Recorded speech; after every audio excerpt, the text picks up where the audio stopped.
ছি ছি ছি ছি, আজকে যে ভিডিওটা তুমি করলে, তুমি প্রত্যেকটা মানুষের চোখে কোথায় নেমে গেলে তুমি নিজেও হয়তো বুঝতে পারলে না। তোমাকে এই যে 5 লাখের যে চ্যানেল তুমি তৈরি করেছো, যে সাবস্ক্রাইবার তোমার এসেছে, কোথা থেকে এসেছে? তোমার ব্লগ দেখে, তোমার কথা শুনে, তোমার কষ্ট, দুঃখ, আনন্দ সব দেখেই তো তারা তোমার পাশে ছিল, তাই না? আর আজকে তুমি তাদের উপরে একটা মানে অ্যাটিটিউড এমন দেখালে না, যেন মনে হলো তারা প্রচণ্ড অন্যায় করে ফেলেছে। তুমিই তো বলেছিলে, তোমরা আমাকে প্রশ্ন করো, যা মনে আসে তাই প্রশ্ন করো, আমি তোমাদের সব প্রশ্নের উত্তর দেবো। এই তোমার প্রশ্নের উত্তর দেওয়া, সত্যি ছি। এক কথায় শুধু ছি ছাড়া আর কিচ্ছু বলা যাচ্ছে না। তোমাকে নিয়ে খুব একটা আমি সরাসরি ভিডিও করি না, সাপোর্টেই ভিডিও করেছি, কখনো নেগেটিভ করিনি। কিন্তু আজকে তোমাকে নিয়ে ভিডিও করতে বাধ্য হলাম। কারণ তোমার পরিচয়টা কি? সোমনাথের পরিচয় কি? তোমার পরিচয় ছেড়ে দাও। তুমি যে ওই বাড়ির একটা বউ, সেটাই তুমি মানতে চাইছো না। বাহ, হাততালি। দুদিন বাদে তোমারও মেয়ে বড় হবে, কিন্তু সেও একটা বাড়িতে বিয়ে হয়ে যাবে। তখন তাকে যদি প্রশ্ন করে, তখন সেও বলবে আমি শুধু আমার হাজবেন্ডের বউ, আদার্স কিছু নেই আমার পরিচয়। Very good. তখন তোমাকে সেই ওর মানে ওর বাড়ির লোকজন তো, শ্বশুরবাড়ির লোকজনরা তো বলবেই, তার সাথে সাথে পাড়া প্রতিবেশী, আত্মীয় স্বজন সবাই তোমাকে বলবে। তোমার কিছু বলার থাকবে না তখন। কোন মুখে বলবে তুমি? কারণ তুমি যা দেখাচ্ছ সেগুলো তো তোমার মেয়ে শিখছে। বাড়িতে একটা ছোট মেয়ে আছে, সেটা ভুলে যাও কি করে? আজকে তুমি যা যা দেখাবে, তাই তাই তোমার মেয়ে শিখবে। শিখে গেছো অনেক কিছু। তো যাই হোক, কেমন আছো সবাই? আশা করি সকলেই ভালো আছো, আমিও ভালো আছি। বিশ্বাস করো, কোনোদিন মন্দিরাকে নিয়ে আমি কখনো নেগেটিভ ভিডিও করিনি। হ্যাঁ, যখন খুব নোংরামোর একটা ব্যাপার চলছিল, তখন হয়তো একটা দুটো বলেছি ওর এগেনস্টে, কারণ যেগুলো দেখতে খারাপ লেগেছে সেগুলো নিয়ে হয়তো একটা কি দুটো ভিডিও করেছি। আমি ভিডিও করিনি। তো সেখানে দাঁড়িয়ে আজকে যে জিনিসটা তুমি করেছো, এটাকে সাপোর্ট করতে পারছি না। বিশ্বাস করো, তোমার হাজবেন্ডের পরিচয়টাই তো তুমি মুছে ফেলে দিতে চাইছো। আমার তো তাই মনে হলো, যে আমার হাজবেন্ডের কোনো পরিচয়ই নেই। আমি ওর বউ, ও আমার বর, ব্যাস। এটুকুনি তোমার পরিচয়। কারণ তুমি তোমার মার পরিচয় আগে যা দিয়ে রেখেছো, বাবার পরিচয় আগে যা দিয়ে রেখেছো, সেটা সারা ওয়াইটি জানে। সারা ওয়াইটি জানে। আর শ্বশুরবাড়ির পরিচয়, উফ, প্রত্যেকের নামে বলেছো, প্রত্যেকের নামে, তাই না? না, তখন তোমার মাথার পরিস্থিতি ঠিক ছিল না, তখন তুমি একটা অন্য কিছুর মধ্যে দিয়ে যাচ্ছিলে, যার জন্য তুমি সবাইকে বদনাম করেছো। সেগুলো সব ভুলভাল, মিথ্যে কথা, মেনে নিলাম। সেগুলো তুমি ভুলভাল বলেছো, মিথ্যে কথা বলেছো, রাগে রাগে বলেছো। কিন্তু তোমাদের বাড়ির যে বন্ডিংটা, সেটা তো আমরা দেখে আসছি আজকে এত 5-6 বছর ধরে। তোমার শ্বশুর শাশুড়ি প্রচণ্ড ভালো মানুষ, তার জন্য তোমার এই কেলোকীর্তি দেখার পরেও তারা তোমাকে আপন করে নিয়েছে। এখনও অনেক ভিডিওতে দেখি তোমাকে বুকে জড়িয়ে ধরে, গিয়ে খাবার খাও, সেখানে উনি রান্নাবান্না করে খাওয়ান। এগুলো তো দেখেছি আমরা, দেখিনি কি? আবার যখন বনুর সাথে ঝামেলা হলো, তখন ওদেরকে নিয়ে তুমি সালিশি সভা বসিয়ে দিয়েছিলে না? ওরাও বলেছিল যে ওই ছেঁড়া জামা কাপড়গুলো পাঠিয়ে দেবো নাকি ওর বাড়ি, যে মানুষটা মারা গেল তোমাদের বাড়িতে। তখন তো তারাও তোমার সাথে সাথে তোমাকে সাপোর্ট করে করে ওই বলেছিল। কাকি শাশুড়ি, তারপর তার ছেলে, বৌমা সবাই তো তোমার হয়ে বলেছে। তাহলে ভাবো তো, সেই মানুষগুলোরই আজকে কোনো পরিচয় নেই, অনলি সোমনাথ। বাহ, খুব সুন্দর, খুব ভালো লাগলো। সত্যি বলার মতো না। একটা মেয়ের যদি শুধু তার স্বামীর পরিচয়টাই পরিচয় হয়, তাহলে বিয়ে দেওয়ার সময় প্রত্যেকটা বাবা মা পরিচয়টা জানতে চায় কেন? বংশ পরিচয় দেখতে যায় কেন? শ্বশুরবাড়িটা দেখতে যায় কেন? একটা ছেলে একটা মেয়ে তো বিয়ে করে নিতেই পারে। তারপরেও তারা শ্বশুরবাড়ি দেখে, তাদের সব চারিদিকে খোঁজ খবর নেওয়া হয় একটা মেয়েকে বিয়ে দেওয়ার সময়। যদিও তোমরা নিজেরা প্রেম করে বিয়ে করেছো, সেখানে এসব দেখার কোনো প্রয়োজন হয় না। কিন্তু নর্মাল বিয়েতে তো এগুলো দেখে। তাহলে কেন দেখে? যে না, তার শ্বশুরবাড়িটা ভালো তো, নামডাক আছে তো, লোকজন চেনে তো, তাদের কোনো স্ক্যান্ডেল নেই তো, এগুলো খোঁজে একটা মেয়ের বিয়ে দিতে গেলে। তোমার জন্য খোঁজার কোনো প্রয়োজন ছিল না। কারণ তুমি তো, আমি আর কিছু বলতে চাই না, তোমার সোনা বোনই তোমার সম্পর্কে সব কিছু বলে। ওইটাই যথেষ্ট, ওই একজনই তোমার জন্য যথেষ্ট। যথেষ্ট। আমাদের আর দরকার পড়বে না তোমাকে নিয়ে বিশেষ কিছু বলার। একটু অপেক্ষা করো, একটু বাদে ভিডিও আসবে, শুনে নেবে, ঝালাপালা করা কান ঝালাপালা করে নিয়ে শুনবে। সত্যি, কিউএনএ ভিডিও করার তোমার কী প্রয়োজন ছিল? যখন মানুষকে ভদ্রভাবে উত্তরই দিতে পারবে না, তখন কিউএনএ ভিডিও করার জন্য হাঁপাহাঁপি ঝাপাঝাপি করতে গেছিলে কেন? সমস্ত কিছু প্রশ্ন করো, তোমরা মন খুলে প্রশ্ন করো, আমিও মন খুলে উত্তর দেবো। এই তোমার মন খুলে উত্তর? মা গো মা, এটা হচ্ছে তোমার মুখ খুলে উত্তর। এত অহংকার, এত স্পর্ধা, এত অ্যাটিটিউড কোথা থেকে আসে গো? টাকা? টাকাই সব? ইউটিউব না থাকলে কি করবে? এই শাড়ি জামা কাপড় কে কিনবে? কেউ কিনবে না। না না না না না, কারণ তোমাকে তো দেখতেই পাবে না। যখন তোমাকে দেখতেই পাবে না, তখন তোমার এই বেডশিট, চাদর, শাড়ি, কুর্তি, নাইটি থাকবে? কিচ্ছু থাকবে না। তখন কি করবে? এত অহংকার ভালো না। আর যাদের উপর তুমি অহংকারটা দেখাচ্ছ তারাই তোমাকে এই 5 লাখের জায়গায় নিয়ে এসেছে। প্রশ্নগুলো শুনে এত বিরক্ত বোধ করছিলে তুমি, যেন মনে হচ্ছে তোমাদেরকে উত্তর দিয়ে দিলাম, ব্যাস, আর কোনো প্রশ্ন এই এই নিয়ে আমাকে আর প্রশ্ন করবে না। বাড়িতে ঠাকুর পুজো হলে বউ থাকবে না, এটা আবার কী কথা? তোমার পছন্দ নাই হতে পারে, ঠিক আছে, পছন্দ হলো না, তুমি ঘরে থাকো, অন্য ঘরে থাকো, নিজের ঘরের মধ্যে থাকো, তোমাকে বেরিয়ে যেতে হয়? পছন্দ করো না বলে তোমাকে হিল্লি দিল্লি করে ঘুরে বেড়াতে হবে? আর তার সাথে সাথে সোমনাথও এখন পছন্দ করে না। চক্রবর্তী বাড়ির ছেলে, যার বাবা যজমান পুরোহিত, সে ঠাকুর পুজো পছন্দ করে না। না, অনেক বাড়িতে আছে, আমি এটা দেখেছি অনেক বাড়িতেই। সব কিছু তো আর ভুল বললে হবে না, সব কিছুতেই দুরকম ইয়ে থাকে। আমি অনেককে দেখেছি যে বাড়ির বড় ছেলে ঠাকুর পুজো করে, মানে মাকে প্রণাম করা ছাড়া বাড়ির বাইরে বেরোয় না, একটা বাজার গেলেও সে মাকে প্রণাম করে বেরোয়। আবার তারই ভাই, নিজেরই মায়ের পেটের ছোট ভাই আছে, যে কোনো কিছুই মানে না, কোনো কিছুই, পুজো আচ্চা, প্রণাম টোনাম, হেন তেন, শ্রাদ্ধ, মারা যাওয়া, ওসব কিছুই মানে না। সে তার নিজের মতো নিজের জগৎ নিয়ে থাকে, আছে, সেটা কথা নয়। কিন্তু তুমি তো বউ, ছেলেরা এগুলো করতে পারে, ছেলেরা অনেক কিছু করলে মানিয়ে যায়, কিন্তু একটা বউ, ও তুমি তো আবার অনলি সোমনাথের বউ, সোমনাথ যা করবে তুমি তাই করবে, তাই তো? বাহ, খুব সুন্দর। এই ব্যাখ্যাটা যে তুমি দিয়েছো, কতগুলো মানুষ, কতগুলো ভিউয়ার্স তোমাকে সাপোর্ট করেছে, এটা একবার দেখো তো, কতগুলো মানুষ তোমাকে সাপোর্ট করেছে। ভালো নাই লাগতে পারে, সবার যে সব কিছু ভালো লাগবে তার কোনো মানে নেই। আমিও বলছি, আমারও অনেক কিছু ভালো লাগে না, তাই বলে পুজো আচ্ছা না, অনেক কিছু আমার ভালো লাগে না, তো তাই বলে সেই জায়গায় থাকবো না, বা তাকে সেই দিন ছেড়ে দিয়ে অন্য কোথাও চলে গেলাম, ওরকম করিনি আজ পর্যন্ত কোনো দিনও। অনেক কিছু পছন্দ হয়নি, কিন্তু থেকেছি, অ্যাটেন্ড করেছি, করতে হয়। কিন্তু তোমার তো আবার সেসবের কোনো প্রয়োজন নেই। সত্যি যা দেখাচ্ছ না তোমরা, পয়সাতে কি পরিবর্তন হয়েছে, হ্যাঁ? একটা সময় এই শ্বশুর শাশুড়িকে কিন্তু তোমার প্রয়োজন পড়েছে, ওই বাবাকে কিন্তু তোমার প্রয়োজন পড়েছে, যে বাবার নামে তুমি বদনাম করেছো, যে মার নামে বদনাম করেছো, সেই মাকেও তোমার প্রয়োজন পড়েছে, পড়েছে না? পড়েছে তো। আর এই শ্বশুর শাশুড়ি আজকে যদি তোমাকে না তুলতো, আজকে যদি উল্টো হতো তোমার শ্বশুর শাশুড়ি, পারতে ওই সৌভাগ্য কুটিরে ঢুকতে? কক্ষনো পারতে না, জিনিসপত্র কলিং বেল খুলে নিয়ে চলে গেছিলে, মনে আছে সেই দিনটা? পারতে? কোনো দিনও পারতে না, কোনো দিনও না, যদি তারা বিপরীত হতো। চলো কতগুলো কমেন্ট পড়ি, তাতে যদি তোমার লজ্জা হয়, অবশ্য লজ্জা ঘৃণা ভয় তিন থাকতে নয়, যারা এই ধরনের আচার আচরণ ব্যবহার করে তাদের কাছে লজ্জা ঘৃণা ভয় তিন থাকতে নয়, তোমরা এটা খুব ভালোভাবে জেনে গেছো। এই তিনটে জিনিস আমাদের মধ্যে আনবো না, লজ্জা ঘৃণা ভয়। লজ্জা থাকলে তো আমি রাস্তায় বেরোতে পারবো না, আমি এমন এমন কাজ করব তাতে কারোর, অন্য লোকের লজ্জা পাবে আমাকে দেখে, কিন্তু আমার লজ্জা পেলে চলবে না। আর ঘেন্না, না ঘেন্না পেলে তো চলবে না, ঘেন্না পেলে আমি ওই নোংরার মধ্যে দিয়ে যাবো কী করে?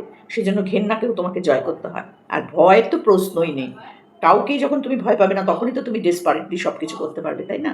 সেই জন্য লজ্জা ঘৃণা ভয় তিন থাকতে নয়, তোমার তিনটেই নেই। তোমার কেন, তোমার দিদিরও, তোমার সোনাদীপ ভাই, তারও নেই। দোকান কাটার বেহায়া হয়ে গেছো তোমরা, তোমাদের কোনো লজ্জা সরম মান ভক্তি মানে কিছু নেই, তোমাদের কিচ্ছু নেই। তো চলো কিছু কমেন্ট করি, তোমার ভালোবাসার মানুষরা তোমায় কমেন্ট করে গেছে। সরস্বতী পুজো অপছন্দ? ওই জন্যই তো পড়াশোনাটা কমপ্লিট করতে পারলে না। মেয়েটাকে অন্তত ঠিক করে সরস্বতী পুজো করতে দিও, জীবনে পড়াশোনার ভীষণ প্রয়োজন, বুঝলে?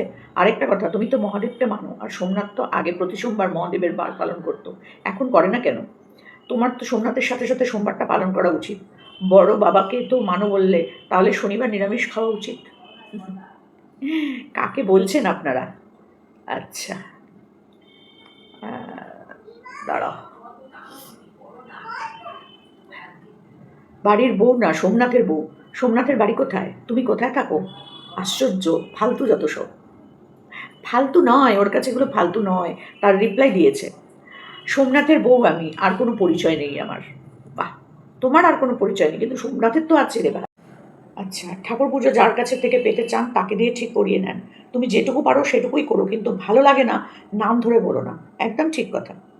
নাম ধরে ধরে তুমি বলছো জগন্নাথ দেবের পুজো ভালো লাগে না, লোকনাথ বাবার পুজো ভালো লাগে না, ওই পুজো ভালো লাগে না, সরস্বতী পুজো মেয়ের জন্য একটুখানি দেখতে হয় তাই যেতে হয় তাই চাই।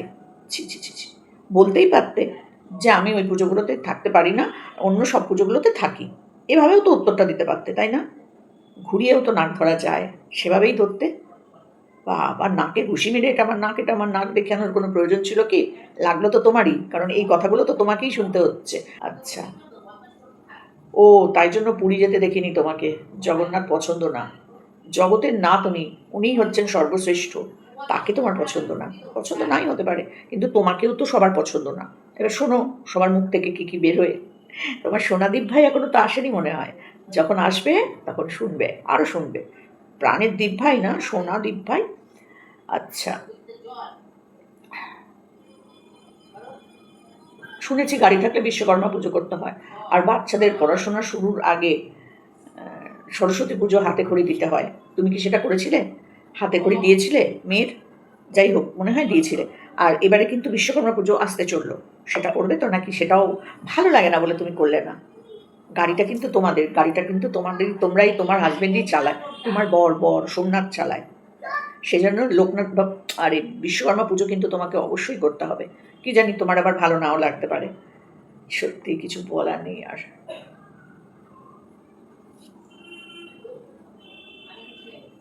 দুর্গাপুজোটা শুনে সত্যিই ভালো লাগলো। দুর্গাপুজোটা করলে ভালোই হবে, কারণ দুর্গাপুজোটা একটা 4-5 দিনের অনুষ্ঠান। বাড়িতে একটা পুজো হলে পরে সত্যিই ভালো লাগে। আর এরকম একটা বড় অনুষ্ঠান, সন্ধি পুজো, তারপরে তোমার অঞ্জলি দেওয়া, অষ্টমীর অঞ্জলি দেওয়া, এগুলোর একটা আলাদা রকম বেশ ভালো লাগা থাকে, তাই না? আর 4 দিন ধরে পুজো হলে তোমারও তো একদম ভিউজে ভিউজ। আর জগন্নাথ পুজো আর কতক্ষণ, 10 মিনিটের ব্যাপার, একটা ভিডিও হবে। কিন্তু যদি দুর্গা পুজো হয় তাহলে তো 10টা ভিডিও হবে। এই ঠাকুর বায়না দিতে এলাম, এই বাড়িতে রং করলো, এই আমরা এখন কেনাকাটা করতে এলাম, এই ঠাকুর এসে গেল, এই মাকে বরণ করলাম, ভিউজ। ননদ আর বৌদি মিলে করে ফেলো কিন্তু, করে ফেলো। সত্যি আমি না কোনোদিন কখনো কাউকে নিয়ে এরকমভাবে ভিডিও করিনি।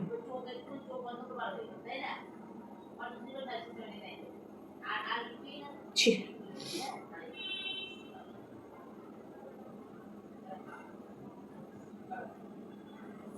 আর বলবো না। আসলে কি বলতো, ভালো লাগা না লাগাটা নিজের ওপর নির্ভর করে। আমি তোমাকে দোষ দিচ্ছি না যে তোমার ভালো লাগে না কেন, ভালো লাগাতেই হবে, বাড়ির বউ ভালো লাগাতে হবে না, এটা আমি কিন্তু বলছি না কখনো। তো আমি শুধু এটা বলছি যে তোমার ভালো লাগে না, এটা তুমি তোমার মনের মধ্যেই রাখতে পারতে। এত বুকে ধক দেখিয়ে এগুলো বলার দরকার ছিল না। কোথায় কখন কি বলতে হয়, 35 বছর বয়স হয়ে গেছে, এটা তো তোমার শেখা উচিত, তাই না? এরকমভাবে কথা বলে তুমি তোমার দর্শকদেরকে উত্তেজিত করে দিচ্ছ আরও। তাতে তো তোমাকে আরও 2 দিন আবার তুমি কিউএনএ ভিডিও করবে, আরও কত কিছু প্রশ্ন তোমার সম্মুখীন হতে হবে। হ্যাঁ, সেগুলো তো উত্তরই দিতে পারবে না, কারণ তোমার তো মাথা গরম হয়ে যাবে। এত মাথা গরম করে উত্তর কিউএনএ ভিডিও দেওয়া যায় না, হাসতে দিতে হয়। কিউএনএ ভিডিও যারা করে, বড় বড় ক্রিয়েটারদের দেখেছি, তারা খুব এনজয় করে করে।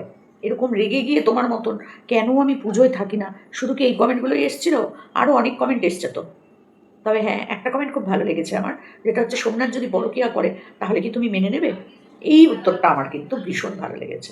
বিশ্বাস করো, যদি সত্যিই তুমি কাউকে ভালোবাসো না, তার ভালোটা নিয়েও থাকতে হয়, তার খারাপটা নিয়েও থাকতে হয়। আমার কাছে এটাই হচ্ছে সবথেকে বড় কথা। এই এত নেগেটিভের পর দেখো, তোমাকে নিয়ে নেগেটিভ ভিডিও করেছি কিন্তু আমি, কিন্তু করতে বসেও সেই পজিটিভ জায়গাটাতেই চলে এলাম। তো এইটা আমার খুব ভালো লেগেছে যে সোমনাথ যদি পরকীয়া করে তাহলে তুমি কি মেনে নিতে? তুমি যা করেছো তাই যদি সোমনাথ করতো তাহলে কি তুমি মেনে নিতে? 100 বার মেনে নিতাম। এই উত্তরটা আমার ভীষণ ভালো লেগেছে, আর এই জন্যই আমি তোমাকে এতটা ভালোবাসি। সব কিছু তুমি থক দেখিয়ে বলে দাও, ভালো লাগাটাও বলো, ভালো না লাগাটাও বলো। এখান থেকেই তোমার প্রতি আমার একটা ভালোবাসা। কিন্তু কিছু কিছু জিনিস আছে যেগুলো না সবসময় বলতে নেই। ভালো লাগা না লাগাটাও অনেক সময় বলতে নেই। কিন্তু সব কিছু বললেই যে সবসময় আমি বিশাল মহান মানুষ হয়ে যাই, তা কিন্তু নয়। তো যাই হোক, তুমি এটা বলেছো, এটা আমার খুব ভালো লেগেছে, সুন্দর লেগেছে। যে যদি আমি ওকে ভালোই বাসি, ওকে ছাড়া যখন আমি বাঁচতেই পারবো না, তখন ওর ভালোটা নিয়েও বাঁচবো, খারাপটা নিয়েও বাঁচবো, যেটা সোমনাথ তোমার সাথে করেছে। এত কিছুর পরেও সোমনাথ কিন্তু তোমাকে সেই বর্ষা বৃষ্টি নিয়েই ঘর করতে চেয়েছে। সোমনাথের শরীরটা দিন ভেঙে গেছে। কেন বলো তো? টেনশন, সম্মান, মানসিক চাপ, শারীরিক একটা অস্থিরতা, সব কিছু মিলিয়েই কিন্তু এইরকম সুগার, এইরকম শরীরের এই অবস্থা। এটা কিন্তু অনেক সময় টেনশন থেকেও সুগার কিন্তু হয়, বাড়ে। অনেক রকম কারণে হয়, তার মধ্যে টেনশনটাও কিন্তু একটা বড় ব্যাপার। সেই সময় তুমি যা টেনশন ওকে দিয়েছো, সেটা ছেলেটা নিতে পারেনি। তারপরেও কিন্তু তোমার পাশ থেকে সরে যায়নি। সেই যখন তুমি বসিরহাটে গিয়েছিলে, বসিরহাট মানে ওই মারুর বাড়ি গিয়েছিলে, তখন সেখানেও কিন্তু ছুটে যেত, তাই না? ভেবে দেখো তো একবার। তো সেই ছেলেটা তোমার পাশ থেকে সরে যায়নি। আমি চাইবো কোনো দিনও তুমি সোমনাথের পাশ থেকে আর সরে যেও না। আর এমন কোনো কাজ করো না নিজের আবেগে ভেসে গিয়ে, বা নিজের থক দেখাতে গিয়ে, বা নিজের যে একেবারে নিজের অ্যাটিটিউড দেখাতে গিয়ে এমন কোনো কাজ করো না যেটাতে তোমাকে আবার সোমনাথের কাছ থেকে সরে যেতে হয়। এত কিছুর পরেও সোমনাথ কিন্তু মুখ বুজে সব কিছু সহ্য করেছে। ওকেও অনেক কিছু অপমান বলো, এই বলো, ওই বলো, সহ্য করতে হয়েছে কিন্তু হাতটাও ভাঙতে হয়েছে ওর, ভেঙে গেছিল, মনে করে দেখো। আর যেন কোনো কিছু না করতে হয়। এবার নিজেরা একটু সুন্দর করে সংসার করো। যা হয়ে গেছে পাস্ট ইজ পাস্ট। তোমার শ্বশুরবাড়িতে 15 বছরের সম্পর্ক হয়ে গেছে, এবার তুমি ঠাকুর পুজোয় থাকো না থাকো, তারাও জেনে গেছে তুমি কি করতে চাইছো, কি করতে চাও না, কি ভালোবাসো না, তারা সব জেনে গেছে। তোমার ননদ, তোমার কাকি শাশুড়ি সব তোমার এই কিউএনএ ভিডিওর আগে তারা প্রচার করে দিয়েছে। তো সেখানে আর নতুন করে বলার কিছু নেই। দর্শকদের ভীষণ কিউরিসিটি, তারা অনেক কিছু জানতে চায়। সব প্রশ্নের যে উত্তর দিতে হবে তারও কোনো মানে নেই। আবার উত্তর দিতে গেলেও সেটাকেও একটু ভদ্রভাবে সুন্দর করে অ্যাটিটিউড না দেখিয়েও বলা যায়, যেটা তুমি আজকে করনি। ঠিক আছে, চলো ভালো মন্দ মিশিয়ে আজকে একটু মন্দিরাকে নিয়ে বললাম। জানি না মন্দিরার কাছে এই ভিডিও পৌঁছবে কিনা, কারণ আমি তো অতি ক্ষুদ্র আন্টি, সোমা আন্টি খুব ক্ষুদ্র, খুব ছোট, আর ভরং ভরং করে ভিডিও বানায়ও না, বাজে কথা বলে ভিডিও বানায়ও না যে সবার কাছে খুব পরিচিত হয়ে যাবে। তো সোমা আন্টিকে পার্সোনাল তুমি চেনো, খুব ভালো করেই চেনো। তো সেখান থেকে দাঁড়িয়ে কোনোদিন তোমাকে নিয়ে কোনোদিন নেগেটিভ ভিডিও করিনি। আজও দেখো নেগেটিভ করতে গিয়েও করতে পারলাম না, সেই পজিটিভে ফিরে এলাম। কোনটায় না, ওই প্রশ্নটাতে, যে সব কিছুর পরেও তুমি কি মেনে নেবে? অবশ্যই মেনে নেবে। ভালোবাসতে হলে এরকম ভালোবাসতে হয়, যেরকম করে সোমনাথ তোমায় ভালোবেসেছে। তো চলো, এটুকুনি বলার ছিল। টাটা, ভালো থেকো, সুস্থ থেকো, মেয়েটাকে সুন্দর করে মানুষ করার চেষ্টা করো। বাংলা মিডিয়ামে পড়লেও কিন্তু সুন্দর করে মানুষ হয়। বাংলা মিডিয়াম থেকেই তো আমাদের দেশের এত বড় বড় সব বিখ্যাত কবি ঋষিমুনিরা রয়েছেন, তাই না?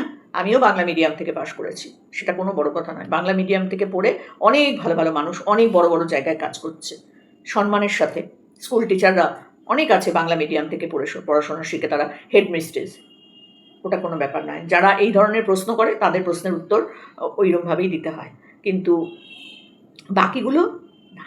পুজোটা না, ওইভাবে নাও দিলেও পারতে। ব্যাস, আর কিছু বলার নেই। চলো, টাটা।